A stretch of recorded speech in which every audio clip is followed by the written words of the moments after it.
Hello and welcome to Vietnam Journal, our daily English news bulletin on NetViet VTC 10. I'm Ngọc Anh speaking from Hanoi. Every day we'll bring you comprehensive and up-to-date information about Vietnam and following our major stories on Saturday. Vietnam-Japan firms sign energy cooperation deal. India calls for arrivals of Vietnamese businesses. And Huế Festival attracts artists from 30 countries. Vietnam Energy Consultancy and Investment Company, or EXPO, and Japan's Mitsubishi UF Morgan Stanley Securities have recently signed an energy cooperation deal in Saigon. Vietnam is trying to attract new energy-saving technologies from foreign companies. Representatives from many local and foreign organizations attended the event. They included the General Consulates of Japan and the Netherlands, the Commercial Department of the US, among others. The Japanese firm said it would work with EXPO in some projects of lighting systems, home appliances and solar energy machinery. It will also support Vietnamese enterprises in assessing new technologies for eco-friendly and sustainable development in Vietnam.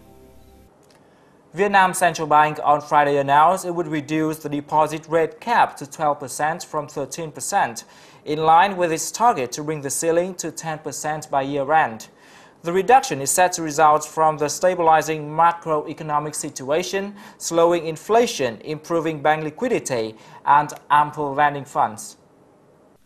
The central bank has said it aims to reduce the deposit rate cap by 1 percentage point every quarter of this year to ease burdens on businesses. It cut key rates on dong loans and deposits by 1 percentage point for the first time in nearly 3 years in March, bringing the cap to 13%. Dong lending rates ranged from 13.5% to 20% for business purposes, while loan rates may soar to 25% for other purposes. The Vietnam's banking system's total lending slipped 2.13% as of March the 20th from the end of last year. And following is some other economic news in brief. Vietnamese small and medium enterprises need to improve their management and information transparency to meet the requirements of banks. That is one of the major solutions presented at a seminar on capital measures for Vietnamese SMEs organized by the Vietnam Chamber of Commerce and Industry in Hanoi on Friday. At the event, a leading Vietnamese bank introduced a preferential credit package totaling 10 trillion dollars, or $490 million for export businesses.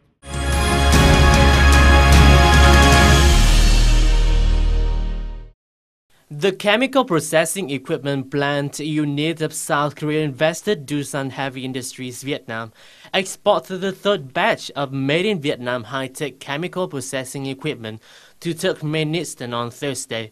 The batch includes 6 pressure tanks and 9 heat exchangers weighing nearly 600 tons.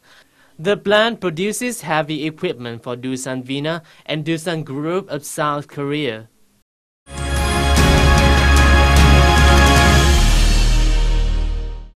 Japan's JFE Steel Corporation has expressed its interest in joining the $4.5 billion steel project of Taiwan invested Huanglian Steel Vietnam Limited Company in Dung Quất Economic Zone in Quảng Ngãi Province. The Japanese firm says on its website that it has signed a memorandum of understanding with Taiwan's E-United Group to jointly study the feasibility of building the steel works of Huanglian in Dung Quất. Currently, E-United is holding the majority of stake of this project.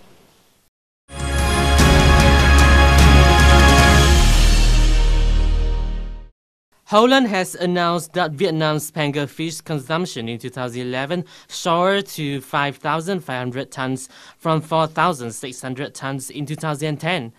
The figure brought panga fish to the top of the fish consumption list in Holland, followed by canned tuna. More Vietnamese businesses should go to India to boost trade and investment. Mr. Shantanu Srivastava, chairman of the India-ASEAN Business Promotion Council, made the call in a recent conversation with our NetViet VTC 10 reporter. The talk took place on the sidelines of a recent seminar on trade and investment between Vietnam and India held in Hanoi. Hello, Mr. Shantanu, and thank you so much for taking your time and being with us today. So first of all, could you please tell us what is the most important result of Indian business mission to Vietnam this time? This time we have about 50 companies, and these 50 companies represent a very wide range of industry and areas. In the exhibition, you have some interaction, but they should stay on and then have some meetings with their Vietnamese counterparts and explore the possibilities of cooperation. One, India's exports. Two is that Vietnam's exports to India. And three is the India's investments in Vietnam. This is our main aim, to promote these three things. We can see that Indian investment in Vietnam is still modest. So what are your recommendations to boost the Indian investment in Vietnam? There are lots of companies in India who do not know about the business opportunities in Vietnam. Similarly, most of the Vietnamese companies don't know fully the opportunities that exist in India. If Vietnamese companies open representative office in India, it will make them aware about the potential in India, and also they will know about the procedures and how to do business, the business culture. This is point number one, and I think it is very important, is the tourism. Tourism is very important. When you have people traveling from India to Vietnam and Vietnam to India, they see everything, they see the business opportunity, they see the culture, they get to know more, they get the feel of the country. So I think tourism is very important for us to develop. Third, I want to tell you is that, again, there are investments from India to Vietnam. Maybe not so much, but there are. But there is no investment from Vietnam to India. And I would like to invite Vietnamese companies to come to India and invest. And the fourth point I wanted to mention is that it is very important for Indian companies to explore investment opportunities in Vietnam. Vietnam has lots of potential, you can see that many countries all over the world have come to invest in Vietnam.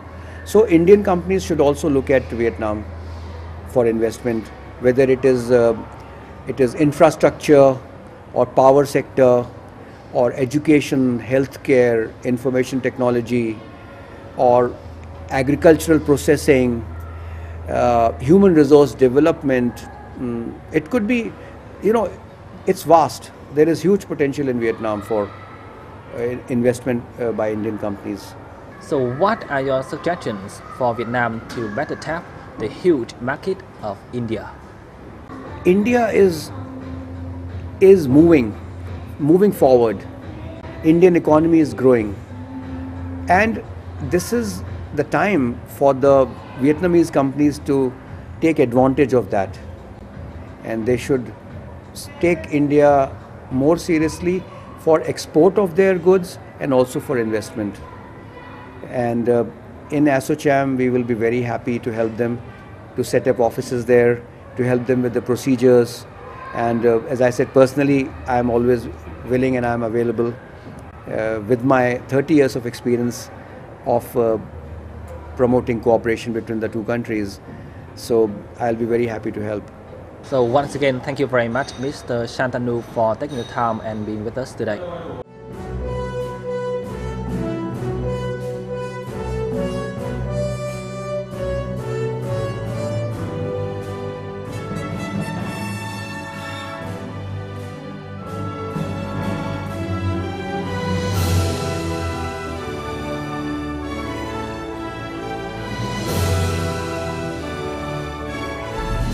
Vietnam Journal.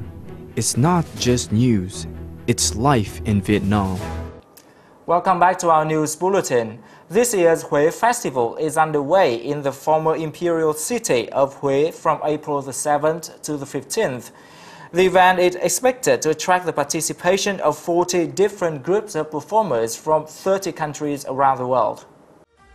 Among performers, the street dancing group Carabos from France will bring a unique fire lighting act to the festival, while the combo box and eagle will also play the jazz pieces along Hui's streets. Many special performances will be delivered at the festival, including Russia My Love by the Raduga dance troupe from Khabarovsk in Russia. Especially, all artists will give their first performance for patients in hospitals in Hui.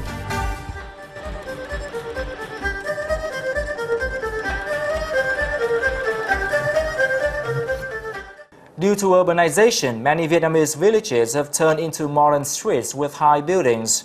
Fearing that the modern life would erase the traditional values of the villages, a local man has been traveling for 10 years on his old bicycle to take photos of the village gates. Born in the Bui village, Mr. Vũ Khiêm Ning's childhood is always attached to the old, beautiful gate of his village, where he and his friends would play beneath. It has always been a sign to tell him that he has reached home, and the image of old village gates have since carved in his memory. Mr. Ning has to retire when he turned 47 due to an accident. He found joy in photography and started pursuing the dream of capturing photos of the village gates around Hanoi. He was afraid that one day those old gates would be demolished for road expansion, or land clearance, or just simply degradation. So he has to take photos of them before something happens. Traveling with just an old bicycle, an old Canon camera and a bottle of water, Mr. Ning has captured hundreds of photos of many different village gates. Bởi vì sao? Bởi vì con người ta khi sống và chết đều không thể thoát ra khỏi cái cổng làng. Sống thì đi ra đi lại qua cái cổng làng, chết thì cũng đi đưa ma qua cái cổng làng. Ai cũng để lại đấy một cái hồn. Nếu chúng ta quên mất cái cổng làng thì tự nhiên chúng ta quên mất cái hồn cốt của làng. Mà quên mất hồn cốt của làng thì từ đó quên mất cái lòng yêu quê hương đất nước. Mr. Ning shared, if we look at the photos alone, we couldn't understand the village's unique traits and traditions, or the secrets that lies behind the gate. After each trip, not only he understands more about the village history, he also realizes that there are no two gates alike. Each village gate's architecture style represents a different time of history. However, urbanization nowadays is raising many problems to the village gates. Villagers want a new gate to suit the surrounding, bigger for transportations to go through, but must retain the soul of the old village gate. That's the problem that the Khe Hoi village had faced months ago. The problem is how the new gate should be done, keeping the original form or adding some modern touches. A beautiful gate is the one that carries the soul of the village, but must not be obstructive to the traffic that goes through it. Cái đường ngày xưa là các cụ mình là nó bé, nó chỉ có 1m6 thôi, nhưng khi quá trình cơ chế bây giờ, kinh tế bây giờ, xã hội phát triển thì dân làng mở rộng nó ra, và cái cổng cũ nó cũng tức là nó bị rạn nứt rồi, để nó xảy ra tai nạn thì dỡ bỏ, hóa giải đi thì làm nguyên bản cái cổng mới. Along with banyan trees, bamboos and wall, the village gate has been representing the image of an idyllic Vietnamese countryside. Mr. Ning shared that the village gate is something very close and intimate to him. Though many village gates have been replaced with the modern ones, he still feels happy to know that at least that people still care about their village gate, their village soul. Well, the story about the Vietnamese photographer dedicated to village gates has wrapped up our news bulletin today. For comments and feedbacks, please send us an email to netvietdaily@gmail.com. Thank you so much for watching. We wish you a happy weekend and see you again tomorrow.